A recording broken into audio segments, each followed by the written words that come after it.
I thought I always loved Our God is Alive. I thought I always loved it. I love it even more, I think, when Austin, when you lead it. And it's such an encouragement. Evan, I'm just so proud of Evan putting that together and discussing the idea of being a peculiar people. And there's nothing like that, getting out of your comfort zone and becoming that peculiar person. You never think that your accent is of note until somebody says, "What was y'all? What was that?" You know, that's fantastic. So thank you for bringing that perspective for us. I tell you, you've encouraged every single one of us here, brother. And I'm looking forward to tonight focusing on John chapter 6, verses 15 through 21. And I was thinking that we would be getting right into an I am statement of Jesus here, because it'll be our first one in John 6. But I think there's enough information concerning the walking on the water that we're not going to be able to get into that today. I mentioned last week we would focus on that this week. But we're going to be comparing John's account, Matthew's, and Mark's account, because all three of them are mentioned. And so it gives us a little bit more detail. John is the least detailed of the walking on water than Matthew and Mark. And there could be a reason behind that. We'll look at that here in a moment. But last week we discussed the feeding of the 5,000, and that all of these miracles, we've discussed how there's 7 that have been recorded by John. 7 it's an understanding of perfection, complete, and so 7 are given for a specific reason. And I want to talk about a different reason tonight that's going to be introduced. But remember how much of a miracle this was, that 5,000 were able to eat to their fill. So that meant they could eat of the 2 fish and 5 loaves. He stretched it to a point that every person sitting on that grass was able to eat as much as they wanted. And that's going to be different for every person. And yet Jesus knew the amount to make for everyone to be filled and for there to be 12 baskets taken up with nothing left over. There is a miracle here in the fact that Jesus was able to defy nature. He was able to make something out of nothing.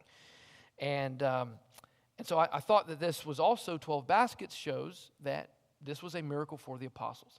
And so that's something that's important. We need to understand that this shows that Jesus has power over the elements, that Jesus has power over matter, we talked about last week. But this also shows that this took 7 miracles that were recorded for the apostles to finally get it. Remember, we've talked about the idea of belief. Remember the Father that said to Jesus, "Lord, I believe, help my unbelief." This is a process of belief. Every miracle, they start recognizing more and more, surely you are the Son of God. It started with Nathanael hearing that Jesus saw him under the fig tree. Oh, you are the Son of God. Oh, Nathanael, you're going to see more than this. The idea was they still question, and especially in this miracle. And so, like the number 7 is another number that means complete, the number 12 is also a number that is complete. The complete number of apostles to witness Christ's power, recording a complete number of times. And so Acts chapter 1 and verse 8, who has that for us? Who had Acts 1:8? Raise your hand. Christians go, okay, all right, Ansel. Acts 1 verse 8.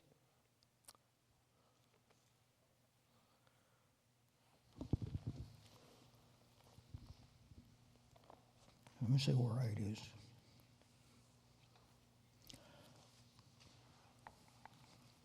And there was a great joy in that city, but... Verse 6? Well, that's it. Sorry. Verse 8. Verse 8, but when there was great... You'll receive power. Acts 1 verse 8? I'm sorry, I'm at Acts 8. Oh, you're in Acts 8. That's good too, though. Okay. But you shall receive power when the Holy Spirit has come upon you, and you shall be witnesses to me in Jerusalem and all Judea and Samaria and to the end of the earth. So Jesus had a plan, a complete plan for the apostles to be his witnesses throughout Judea, Samaria, and the end of the earth. And so these miracles are not just for us to believe. And actually we have John 20, 30 through 31. Who would like to read that? I know I'm going out of sequence here. Frank's got it right behind you. And then we'll do John 1.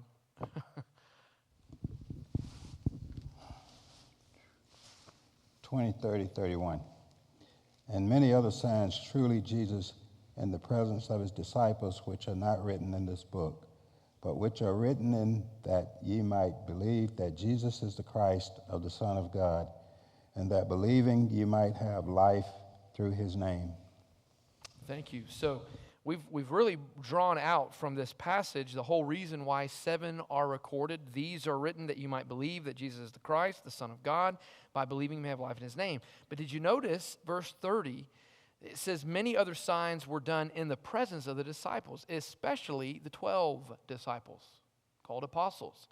And so when he's bringing this out, we're recognizing that especially after this miracle, as they're going across the sea, they go into the Gennesaret, the Gadarenes, and immediately people come from around the side of the ocean, people, or the lake there. People come because they hear that Jesus is going to that side. They come and they're bringing their wounded, they're bringing their sick, they're bringing their dying, and they're just touching the hem of his garment. They believe that he's going to heal them. And so people who maybe haven't seen as many things as the apostles have seen believe enough to even touch the hem of his garment, but the apostles see over and over and over, and yet, oh, ye of little faith. And so we're going to see that their faith continued to grow, but it also wavered. And I think sometimes we can think that, well, if I just saw one miracle, if I saw one, I'd believe. Well, they saw so many. They saw more than 7. But these 7 are specifically given, and it just shows that if they're going to struggle with this, because they're seeing that Jesus is able to do this, but he can't do this. Well, then he proves that he can do that. And it's, oh, well, he could do that, but can he do this? They're not carrying their faith. They're not carrying it. They're having to see all these things that Jesus is able to do, and it's constantly proving that he is the Christ. John chapter 1, 1 through 3, it's also proving through his ability to bend nature that he created it. All right, John 1, 1 through 3. And in the beginning was the Word, and the Word was with God, and the Word was God. He was in the beginning with God. All things were made through him, and without him was not anything made that was made. So we know that the Word became flesh and made his dwelling among us, and we know that that's the only begotten Son of the Father. So the Word, all things were made through him. So all things were made through Jesus. So is that who God was speaking to when he said, let us make man in our image? In the image of God, he created them. Male and female, he created them. And so Jesus, through Jesus, before he became flesh, God created the world. And so Jesus is able to use the power of God to calm the sea. And this is the second time that Jesus calms the water, calms the sea. So these are 7 miracles to prove that Jesus had the power over certain elemental things. Also, these are 7 specific miracles selected to show the apostles needed to have several examples of Jesus' power to finally fully believe. Even then, Peter struggled in John chapter 21. Remember, after the resurrection, they've already seen Jesus twice, maybe third time in chapter 21, and he says, I'm going fishing. The third time was after the fishing. The second time, they've already seen him twice. And Peter says, I'm going fishing. Was it for men? No. It was on the boat, and the rest of the apostles come with him, and there's that major haul of fish, and he says, do you love me more than these? Yes, I love you. Feed my lambs. So Peter still didn't understand it until the Pentecost sermon. And so again, the Holy Spirit helped us fill in the gaps. So even these, they believed, but they didn't understand the full commission. And so these are here to help us to believe as well. All right, John 6, 15 through 18 gets us into the focus. All right, Mike. Perceiving then that they were about to come and take him by force to make him king, Jesus withdrew again to the mountain by himself.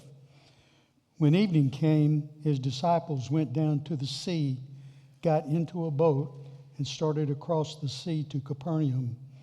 It was now dark, and Jesus had not yet come to them. The sea became rough because a strong wind was blowing. Okay, thank you very much. And so this verse 15, we ended with this and even discussed it at the beginning of last week's class, the idea of Jesus withdrawing again. It wasn't about gaining followers. It was about showing the power of God. And here in verse 15, it's important to bring this out because Matthew and Mark's account, they actually include this in this section, that he withdrew to the mountain by himself. And so you see that they part ways at this point for a short period of time. And Matthew and Mark's account seem to show this was a test of the apostles. In Matthew chapter 14, verse 22, it says, "Immediately he made the disciples get into the boat and go before him to the other side while he dismissed the crowds." And so it wasn't just that John's account shows that they made it down to the shore there, got into the boat, and went to the other side. It shows that Jesus made the disciples get into the boat. And so that's important to recognize. So Matthew and Mark both show Jesus putting the apostles in the boat to send them off. And again, like I was saying, this most likely is a test, an opportunity for Jesus to pray to the Father. In verse 23 of Matthew 14, it says, "And after he had dismissed the crowds, he went up on the mountain by himself to pray." So Matthew and Mark's account bring out why he went off into a secluded area. It was specifically to pray. When evening came, he was there alone. So he was praying for a very long period of time, and we're going to see how long. It was actually into the fourth watch of the night. And that's 3 a.m. to 6 a.m. most likely. So it was very dark at this point, and a storm has begun to brew, as was said in verse 18. It was now dark, and Jesus had not yet come to them. The sea was rough, became a strong wind, and it was blowing. Let's see. Let me recognize this. All right, so we're in 16. Let's see if we could do 6:18 through 19 again. Who's got that? Steve, do you have that? And the sea began to be stirred up because a strong wind was blowing. When therefore they had rowed about 3 or 4 miles, they beheld Jesus walking on the sea and drawing near to the boat, and they were frightened. Okay, so they had rowed 3 or 4 miles. Have you ever had to row in a really torrential downpour? Have you ever had to do that? I used to go fishing with my roommate in college, and he mainly wanted me to row over so that he could get that massive Sally that he had just caught, 10-pound, bass. He wanted me to be the one to row over so that it didn't get snagged. But anyway, we had a blast. I caught some of the best fish ever doing that.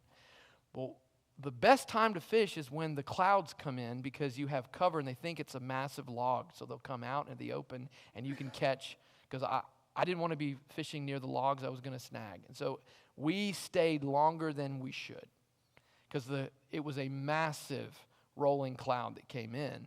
But we were having a ball, and this was great. Well, lightning and thunder started brewing, and we had this little John boat, and it was just a little Evinrude, motor, and it would not crank. He could not get it to crank. It got caught in the toadstools, and so he said, "We're going to have to row."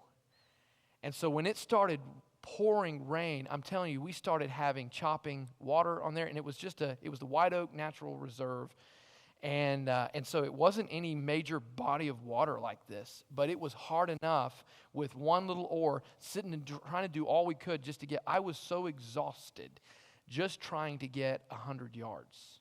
But we were going against the current, and it was very challenging. They've rowed 3 to 4 miles. I don't know how much of that was in this torrential downpour, but they are up against it, and they are frightened. Why? Because it says they saw Jesus walking on the sea and coming near the boat. So how far has Jesus walked? 3 to 4 miles that he's walked on the water. And so again, when I think about this, so often I've seen depictions of it that it's a serene, glass-looking water.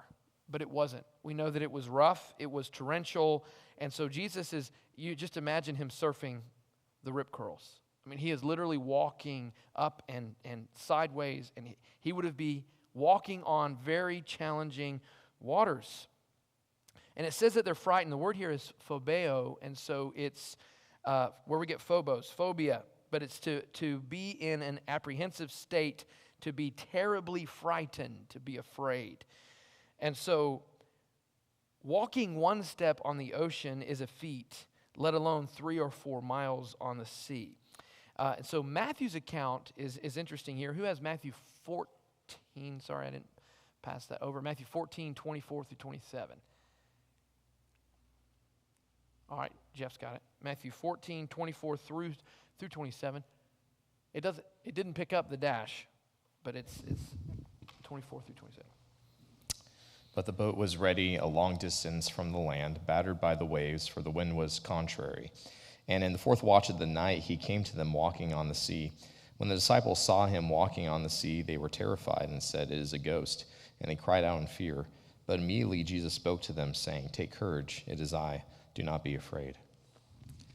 So have you ever wondered, how did they see Jesus walking on the sea?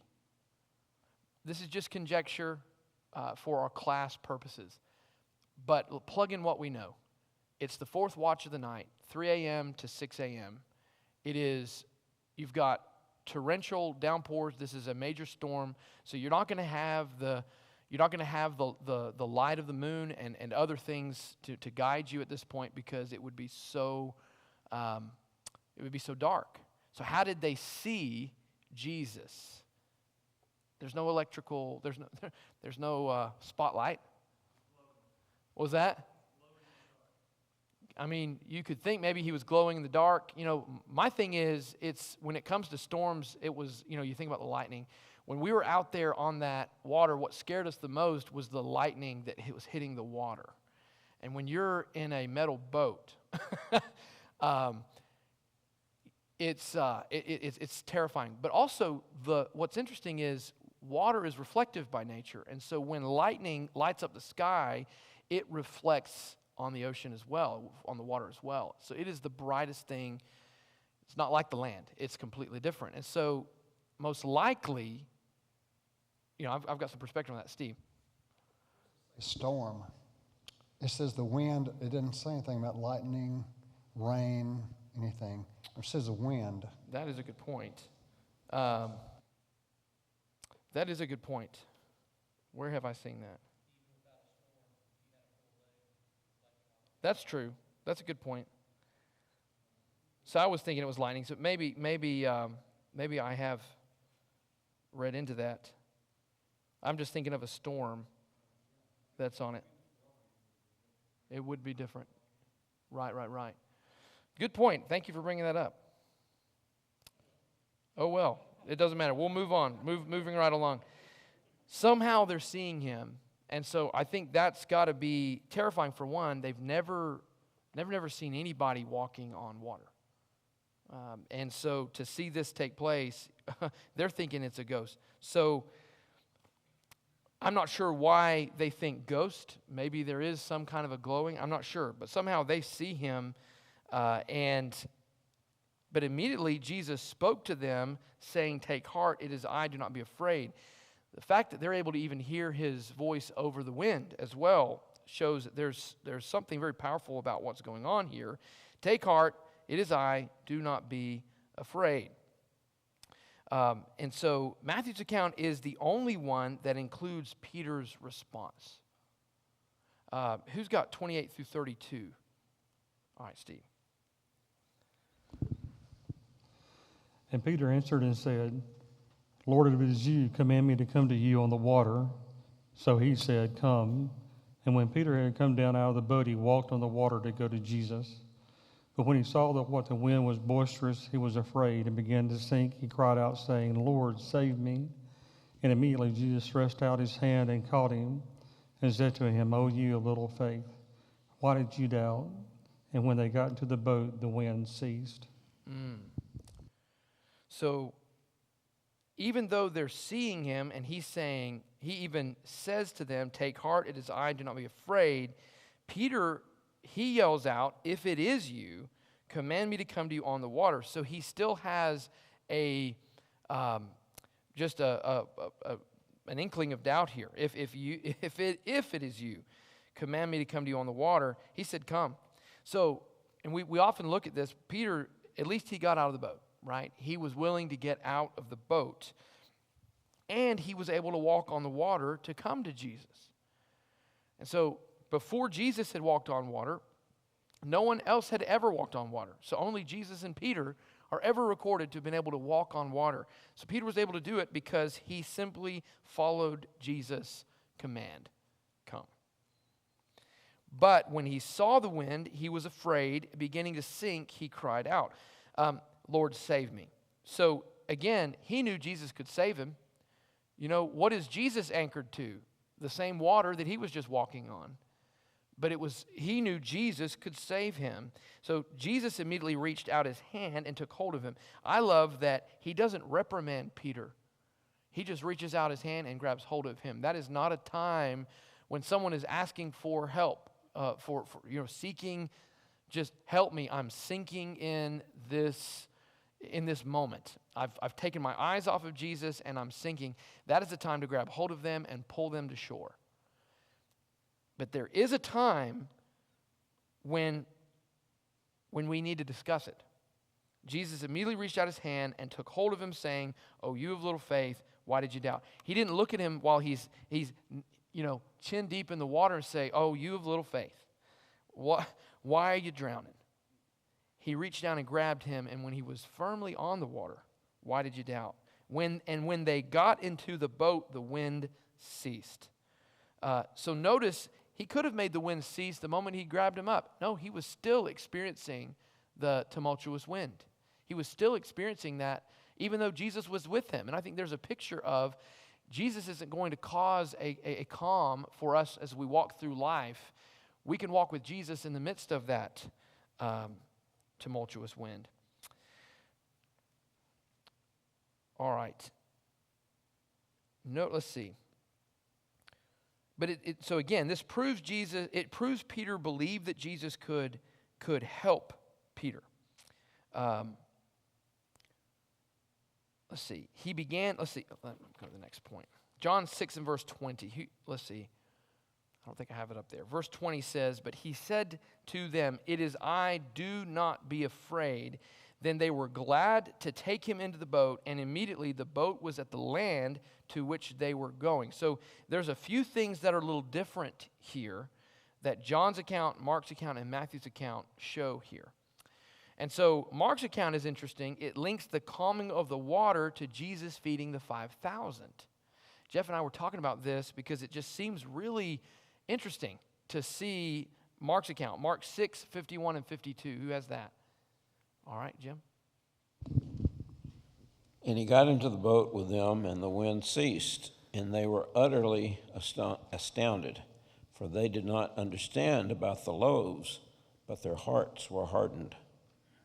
All right, so there are 4 Greek words for the word utterly here. There's 4 Greek words in a coupling that it mainly means from a high degree or extraordinary, uncommon. So they have a high degree, extraordinarily uncommon, they're astounded. So, and that means to cause to be in a state in which things seem to make little or no sense. They're confused. They're amazed. All right, Jim? Yeah.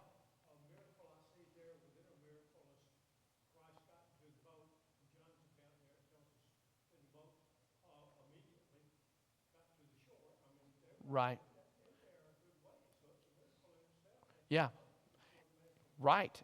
This is a miracle in and of itself that it made it to the other side, which also shows if he could make it to the other side, why did they have to go through this ordeal in the first place?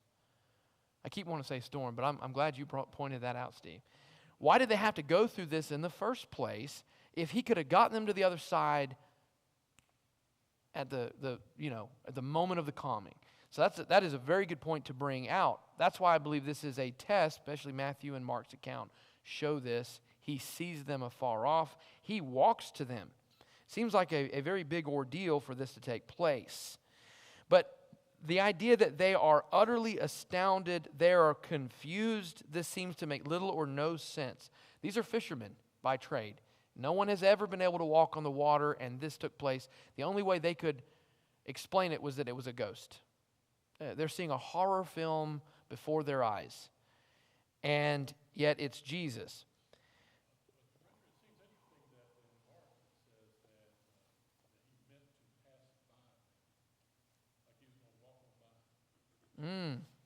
Where does it say, Mark? Where does it say that? In verse 49? 48.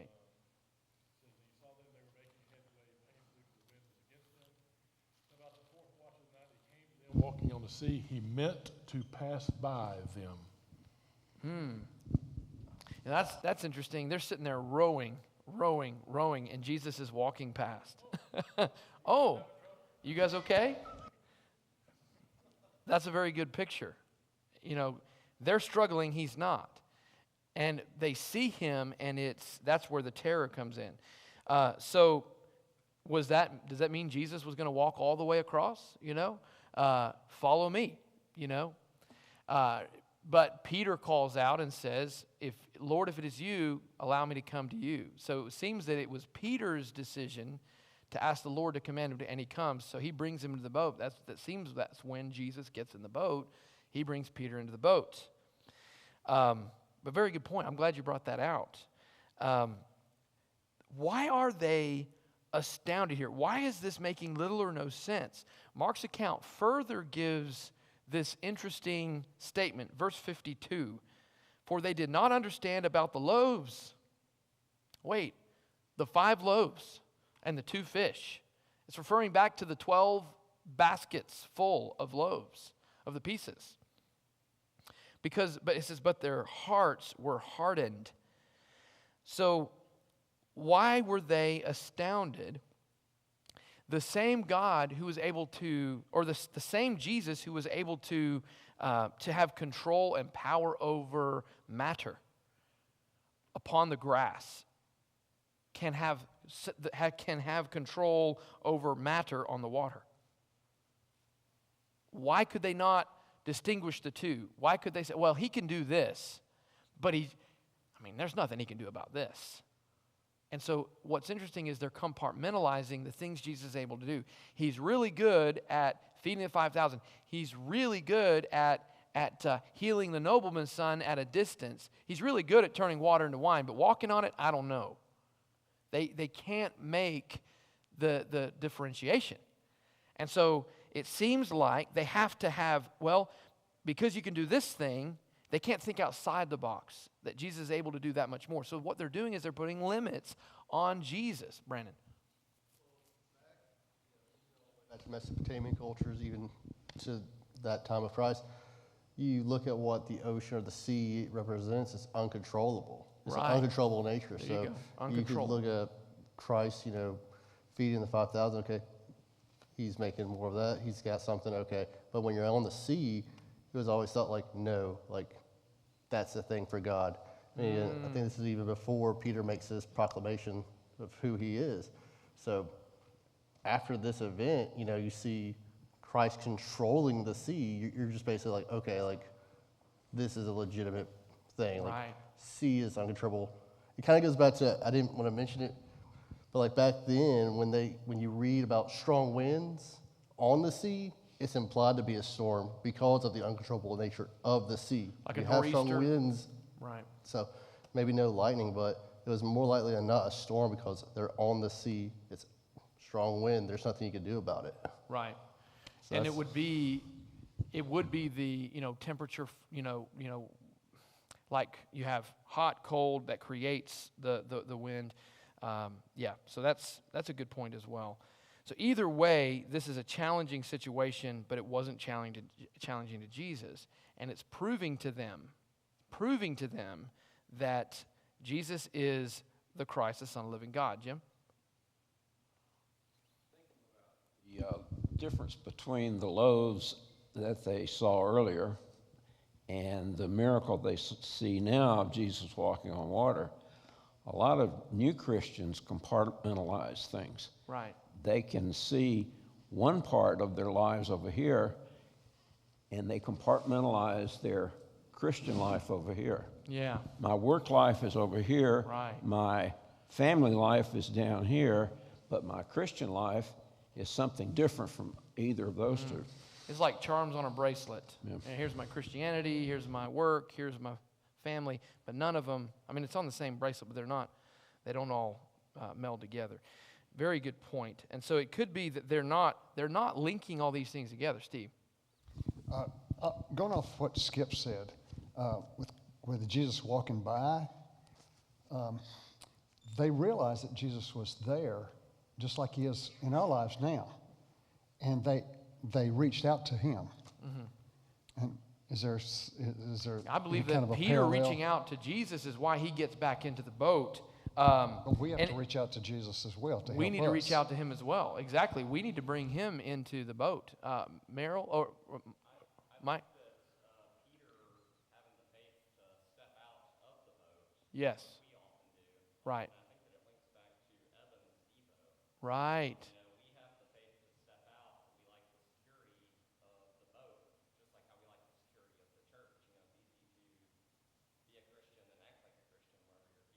Right. Christians, but whenever you were outside of the security of the boat, whenever you lose sight of Christ, Right. It's easy to sink. When you start getting challenged by other people, it's like, I've had a bad situation with Christianity.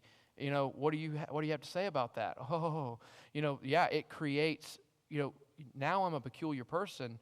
They're wanting to know more about the reason of the hope within me. Meryl, that's when we need to model Christ. Exactly, outside the boat. Meryl? Okay, yeah. Yeah, good job, Christian. Yeah, you're doing great. I think we're amazed by things that we understand. They didn't understand about feeding 5,000. They didn't understand about turning water into wine. The wind and the seas, most of them were fishermen, had been out there. They knew that nobody controls the wind or the sea. That's right. Even the wind and the sea obey him. This is a northeasterly wind. We are in trouble. Right. Yeah. Well, you know what I mean. If you watch somebody playing basketball and they shoot it from 40 feet and it goes right in the hoop, they say, well, yeah, I mean, I get it. That's not too difficult. Or baseball, hitting it over, out of the park or hitting curveball. But, if it's your sport and you're going, somebody's doing something like, mine's golf. If somebody hit a hole-in-one on a par 5 that was impossible to do. The other was Jesus' bread. This is their bread and butter. And so that's kind of the They knew how difficult that was, or it never happened. Right. Good point. I know our time is gone, but I want us to look at Mark 4, 35 through 38. Who has that? All right, Saul. This is very important. This is the first time Jesus calmed the ocean. All right. Okay. On that day, when evening had come, he said to them, "Let us go across to the other side." And leaving the crowd, they took him with them in the boat, just as he was, and other boats were with him. And a great windstorm arose, and the waves were breaking into the boat, so that the boat was already filling. But he was in the stern, asleep on the cushion. And they woke him and said to him, "Teacher, do you not care that we are perishing?" So Jesus is in the boat in this case, but he made great pains, Matthew and Mark both, to include that he made them get in the boat, go to the other side, and he would meet them later. And so this is two separate situations, one where they have a storm inside when Jesus is in the boat, and they have a storm when Jesus is outside of the boat. And so great points that are being brought up, but I think it's important to look at the timeline. After the feeding of the 5,000, Jesus is in his third and final year of ministry when he calms the storm a second time.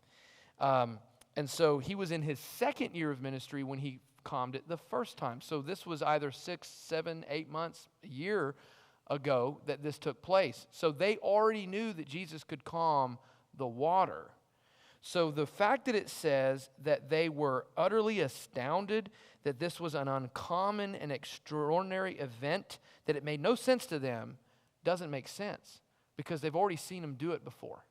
And so that's why it's important to see. Jesus he's showing them, he's proving to them he is the Christ. And I believe that these miracles are specifically for the apostles so that we can see them, the fact that they're able to struggle with this. It's important for us to see, hey, if they struggled, it's okay for us to. We're learning like they were. Yeah.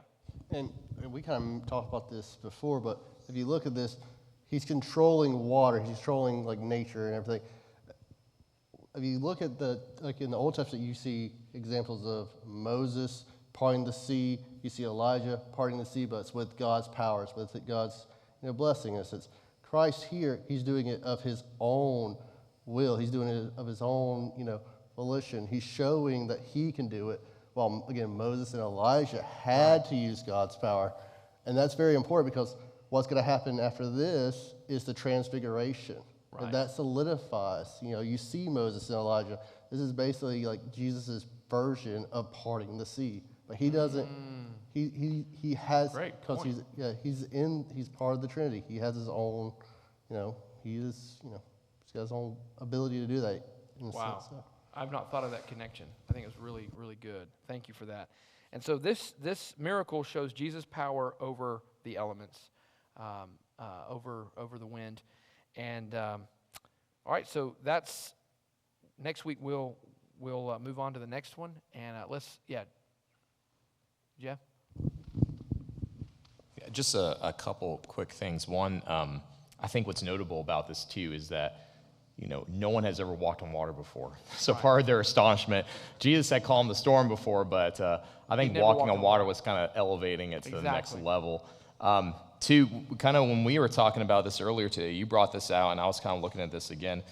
In Matthew 28, after the resurrection, it says, but the 11 proceeded, this is in verse 16, but the 11 proceeded to Galilee, to the mountain which Jesus had designated. When they saw him, they worshipped him, but some were doubtful. Right. So they had seen a myriad of miracles. Right. They had witnessed with their own eyes now the resurrection of Jesus, and there was still some doubt. I think that just solidifies the fact. 2 points. One, they saw plenty of miracles, and they were still struggling with faith. Miracles are not the end-all, be-all to having good faith. And two, like you were saying before, if we think that, man, if I had just seen one miracle, or the skeptic says, man, if I had just seen one miracle, 2 miracles, I would be a full-time believer in God and Jesus. This kind of shows that your faith has to be deeper than that. Right. Faith has to be deeper than that. I like the pun, deep. Very good. That's very good. And exactly. They did not understand about the loaves, but their hearts were hardened. So you see how all 7 of these are not just arbitrary 7 miracles, that they're all linking together to prove that Jesus is the Christ, the Son of the living God, and by believing, we'll have life in his name. And so, very good. Thank y'all for the comments. Very, very good. Let's go to God in prayer, and we'll be dismissed. Father God, we are thankful that you sent your Son to this earth to live among our people and to literally walk among us and even walk on the water and to show the power of you and to help us understand that you're giving us a path to heaven, that you're giving us a path away from the turmoils of this life, away from sin. And Father, we pray that we'll look to Jesus, that we'll obey him, that we'll follow him, and we'll look to these examples, and that by believing we'll have life in his name. And it's in his name we pray. Amen.